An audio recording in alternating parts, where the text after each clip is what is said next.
ಇವತ್ತು ತೊಗರಿಕಾಳು ಕಾಲು ಸಾರು ಮಾಡ್ತಾಯಿದ್ದೀನಿ. 1/4 kg ತೊಗರಿಕಾಳು ತೊಗೊಂಡಿದ್ದೀನಿ. ಒಂದು 4 ಎಳೆ ಬದನೆಕಾಯಿ ತೊಗೊಂಡಿದ್ದೀನಿ. ಒಂದು ಆಲೂಗೆಡ್ಡೆ, ಮಸಾಲೆಗೆ ಒಂದು 8 ಹಸಿಮೆಣಸಿನ್ಕಾಯಿ, ಒಂದು ಕಡ್ಡಿ ಕರಿಬೇವು, ಸ್ವಲ್ಪ ಕಡಲೆ, ಒಂದು ಸ್ವಲ್ಪ ಹುಣಸೆಹಣ್ಣು, ಸ್ವಲ್ಪ ಕೊತ್ತಂಬರಿ ಸೊಪ್ಪು, ತೆಂಗಿನಕಾಯಿ ಸ್ವಲ್ಪ, 1 ಸ್ಪೂನ್ ಕಾಳು ಮೆಣಸು, 1 ಸ್ಪೂನ್ ಜೀರಿಗೆ, 1 ಗೆಡ್ಡೆ ಬೆಳ್ಳುಳ್ಳಿ, ಸ್ವಲ್ಪ ಅರಿಶಿನ, ಒಗ್ಗರಣೆಗೆ ಸ್ವಲ್ಪ ಸಾಸಿವೆ, ಉಪ್ಪು, ಎಣ್ಣೆ, 1 ಲೋಟ ಹಾಲು. ಈ ಸಾರು ತೊಗರಿಕಾಳು ಸಾರು ಮಾಡೋದು ಹಿಂಗೆ ಅಂತ ಹೇಳ್ತೀನಿ. ಮಸಾಲೆಗೆ ಹಸಿಮೆಣಸಿನ್ಕಾಯಿ ಹುರ್ಕೋತಾ ಇದ್ದೀವಿ. ಸ್ವಲ್ಪ ಹಸಿಮೆಣಸಿನ್ಕಾಯಿ ಸ್ವಲ್ಪ ಹುರ್ಕೋಬೇಕು, ಹಸಿ ವಾಸನೆ ಹೋಗೋ ಗಟ್ಟ. ಆಗಿದೆ ಮೆಣಸಿನ್ಕಾಯಿ, ಈ ಥರ ಆದ್ರೆ ಸಾಕು. ಮಸಾಲೆ ರುಬ್ಕೋತಾ ಇದ್ದೀನಿ. ಮಸಾಲೆ ರುಬ್ಕೊಳ್ಳೋಕೆ ತೆಂಗಿನಕಾಯಿ ಹಾಕೋತಾ ಇದ್ದೀನಿ, ಹಸಿಮೆಣಸಿನ್ಕಾಯಿ, ಸ್ವಲ್ಪ ಕೊತ್ತಂಬರಿ ಸೊಪ್ಪು,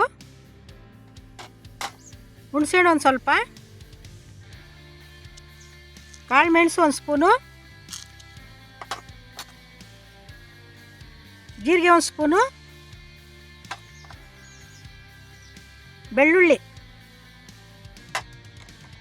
ಹುರ್ಗಡ್ಲೆ ಸ್ವಲ್ಪ,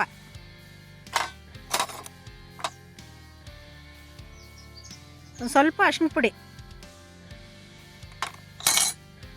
ಒಂದು ಸ್ವಲ್ಪ ನೀರು, ನುಣ್ಣಗೆ ರುಬ್ಕೋಬೇಕು.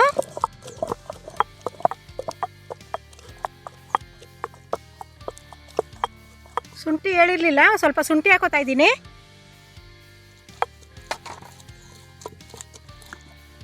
ನುಣ್ಣಗಾಗಿದೆ ಮಸಾಲೆ.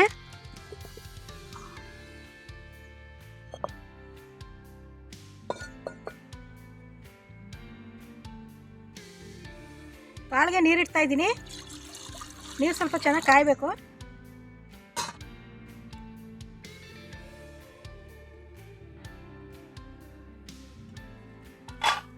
ನೀರು ಕಾಯ್ತಾ ಇದೆ. ತೊಗರಿಕಾಳು ಹಾಕ್ತಾ ಇದ್ದೀನಿ.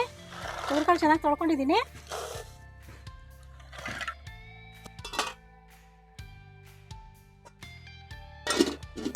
ಕಾಳು ಚೆನ್ನಾಗಿ ಬೇಯಬೇಕು.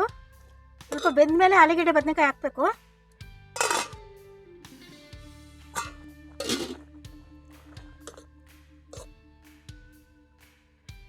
ಕಾಳು ಬೆಂದಿದೆ. ಆಲೂಗೆಡ್ಡೆ ಹಾಕ್ತಾ ಇದ್ದೀನಿ. ಆಲೂಗೆಡ್ಡೆ ಚೆನ್ನಾಗಿ ಬೇಯಬೇಕು.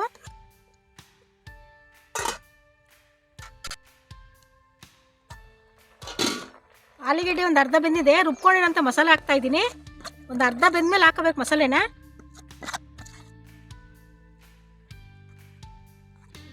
ಈ ಸಾರು ಸ್ವಲ್ಪ ಗಟ್ಟಿಗೆ ಇರಬೇಕು.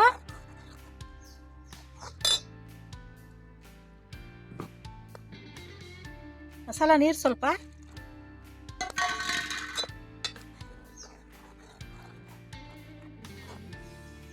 ಸ್ವಲ್ಪ ಚೆನ್ನಾಗಿ ಬೇಯಬೇಕು.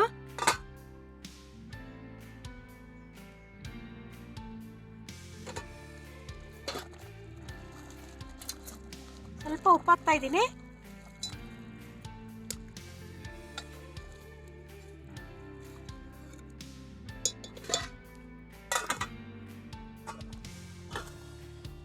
ಕಾಳು ಆಲೂಗೆಡ್ಡೆ ಎಲ್ಲ ಬೆಂದಿದೆ. ಬದನೆಕಾಯಿ ಹಾಕ್ತಾ ಇದ್ದೀನಿ. ಸ್ವಲ್ಪ ಬೆಂದ ಮೇಲೆ ಹಾಕಬೇಕು. ಬದನೆಕಾಯಿ ಬಿರುಂದು ಬೆಂದೋಯ್ತದೆ.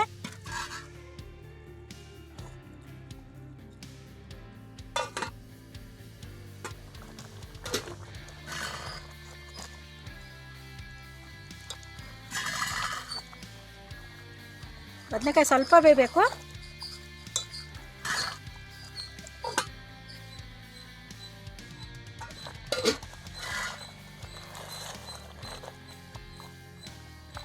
ತೊಗರಿಕಾಳು ಸಾರು ಬೆಂದಿದೆ. ಒಗ್ಗರಣೆ ಹಾಕೋತೀನಿ. ಒಗ್ಗರಣೆಗೆ ಸ್ವಲ್ಪ ಎಣ್ಣೆ ಹಾಕ್ತಾ ಇದ್ದೀನಿ. ಸ್ವಲ್ಪ ಸಾಸಿವೆ ಹಾಕ್ತಾ ಇದ್ದೀನಿ. 1 ಕಡ್ಡಿ ಕರಿಬೇವು, 1 ಒಣಮೆಣಸಿನ ಹಾಕ್ತಾ ಇದ್ದೀನಿ.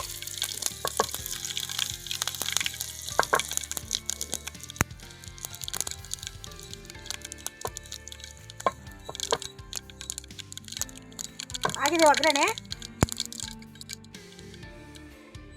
ಹಾಕ್ತಾ ಇದ್ದೀನಿ.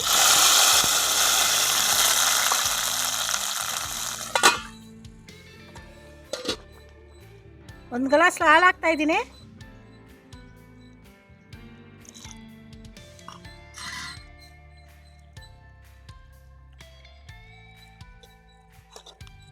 ಸಾರು ತುಂಬ ಚೆನ್ನಾಗಿರ್ತದೆ, ಮಾಡಿ ನೋಡಿ.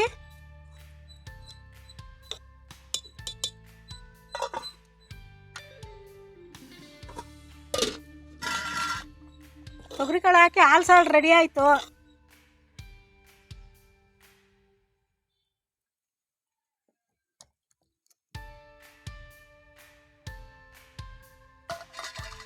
ತೊಗರಿಕಾಳು ಹಾಕಿ ಹಾಲು ಸಾರು ಮಾಡಿದ್ದೀನಿ. ಮುದ್ದೆ ಅನ್ನಕ್ಕೆಲ್ಲ ತುಂಬ ಚೆನ್ನಾಗಿರ್ತದೆ. ಈ ವಿಡಿಯೋ ನಿಮ್ಗೆ ಇಷ್ಟ ಆದರೆ ದಯವಿಟ್ಟು ಲೈಕ್ ಮಾಡಿ.